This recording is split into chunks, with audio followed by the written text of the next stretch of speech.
Hello everybody. कशी काय आहात मंडळी? मजेत ना? आणि घरातच बसताय ना?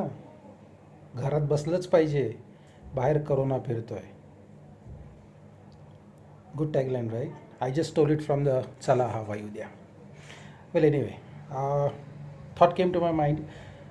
मला वाटतं एक आठवड्यापूर्वी I was just speaking to Rohit on the phone, आणि he made a very good point saying that की आपली industry, travel industry was the first to get affected, right.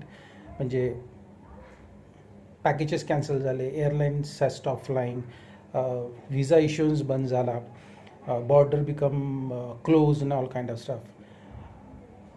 And he also sed that की जर आपण पहिले असू बंद होणार आहे तर आपण पहिले असणार आहोत चालू होणार आहे. So that is a plus point. कारण ट्रान्सपोर्टेशन आणि चाक हे रिलेव्हंट गोष्टी आहेत आणि हे चालूच व्हायला पाहिजे, right. So as far as we all are guys are concern, किंवा आपली travel industry is concern, you don't have to be negative. Okay, I am very optimistic, as I said earlier also. It's only a stopgap kind of stuff. The opening and the industry is going to start. It is around the corner, right. आपण जसं मी नेहमी म्हणत आलो आहे की काही गोष्टी ज्या वर जातात त्या खाली येतात आणि ज्या खाली येतात त्या परत वर जातात. So now we are down. It's okay, will going to go up definitely, mark my word. It's only a matter of time. Maybe अजून एक 15 दिवस, मे बी 1 महिना किंवा 2 महिना ॲट द टॉप. आता या जेव्हा लो असतो, जेव्हा आपण डाऊन असतो, तेव्हा काय करायला पाहिजे? मला असं वाटतं की नॉर्मली तुम्हा मुलांना जर इक्विटी मार्केट माहिती असेल किंवा शेअर मार्केट माहिती असेल, म्युच्युअल फंड वगैरे, what is the basic investor they do. ते बेसिकली ते सांगतात की तुम्ही इन्व्हेस्ट कधी करायला पाहिजे? जेव्हा मार्केट डाऊन असतं तेव्हा तुम्ही इन्व्हेस्ट करायचं, आणि जेव्हा मार्केट वर जातं, तुमचे शेअर्सचे रेट वाढतात किंवा तुमचा म्युच्युअल फंडचा NAV वाढतो, that time you are suppose to sell, so you book your profit. Same thing happen to us. Now we are down. मग काय करायला पाहिजे? मग investment in what sense? Investment in sense of you sharpen your knowledge. You had a lot of time to think about yourself. माझ्यामध्ये plus point काय आहेत आणि minus point काय आहेत हे आपण बघायला काही हरकत नाही. जे माझ्या इंडस्ट्रीकरता चांगली गोष्ट आहे ती मला शार्पन करायला पाहिजे, आणि which is going to be there when the industry starts, right.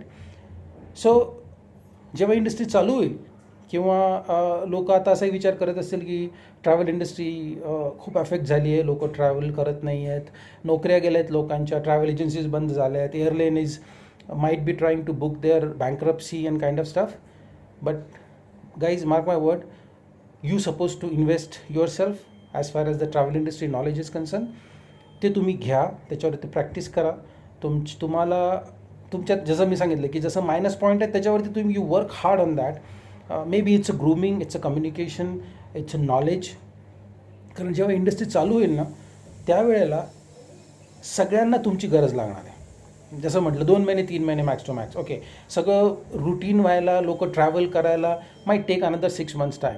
Okay, you just need a patience. Have a patience, right. Be positive. आणि हे होणार आहे. In the last it is suppose to happen. Okay, so तुम्ही तुमचं म्हणजे जसं म्हणतात की जेव्हा युद्ध नसतं, युद्ध म्हणजे actual war is not happening, that time what you suppose to do?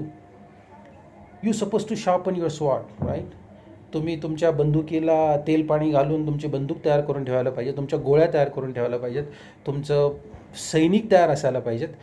जेव्हा वॉर चालू होईल that time you are ready, right. So आत्ता तर तुमचा लीन पिरियड आहे, काही नाही आहे. You might have some kind of a negativity in front of you, darkness in front of you, but there is always a light at the end of the tunnel. So and which I can see it, right. So तुम्हा लोकांना negative व्हायचं काही कारण नाही आहे, हताश व्हायचं काही कारण नाही आहे. असं मी म्हटलं, ज्याप्रमाणे सांगितलं, तुम्ही तुमचं नॉलेज इम्प्रूव्ह करा. तुमच्यापुढे तुमच्याकडे लॅपटॉप्स आहेत, तुमच्याकडे नेट आहे, त्याच्यावरती तुम्ही जा, गुगलवरती जा, you get this latest information about the trade. आणि पहिली गोष्ट अशी करा की कोविड-19 बद्दलच्या काही ज्या न्यूज असतील ना त्या बघू नका. कारण मला असं वाटतं की ते start creeping in you. At least I have stop listening or watching that. I always watching something which is entertaining, something to laugh around, and watching a movie, maybe an action movie or something.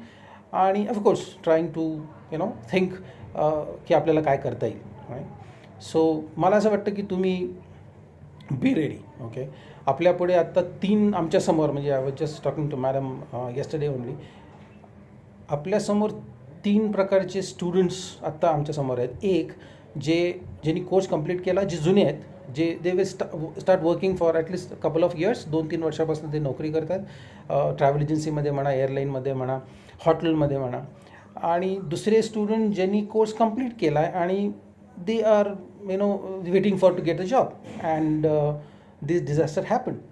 आणि तिसरे ज्यांनी हा course सुरू केला आहे, hardly 15 दिवस, महिना झाला, आणि एव्हरीथिंग इज स्टॉप्ड. राईट.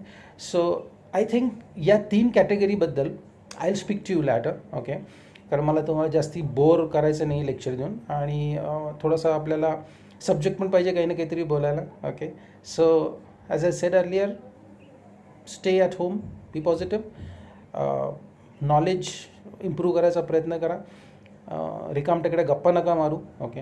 आणि रूमर्स किंवा असे कुठल्या प्रकारचे मेसेजेस पास ऑन करू नका. जे व्हॉट्सअपवर येतात सगळेच बरोबर असतात, त्यातलं भाग नाही आहे. मला असं वाटतं आउट ऑफ 10 एखादी बरोबर असते, बाकी 9 सगळ्या खोटे असतात किंवा फ्रॉड असतात. त्याच्यामुळे त्याच्यावर जास्ती लक्ष नका देऊ. करोना व्हायरसबद्दलच्या न्यूज कमीत कमी बघा.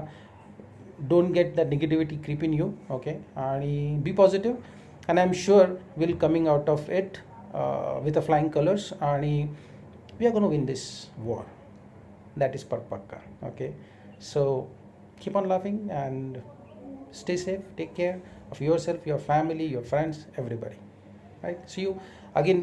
मी परत माझा व्हिडिओ लोड करेन अजून 1-2 दिवसांनी. That time we'll talk about these 3 categories. Okay. चलो, ciao, bye bye.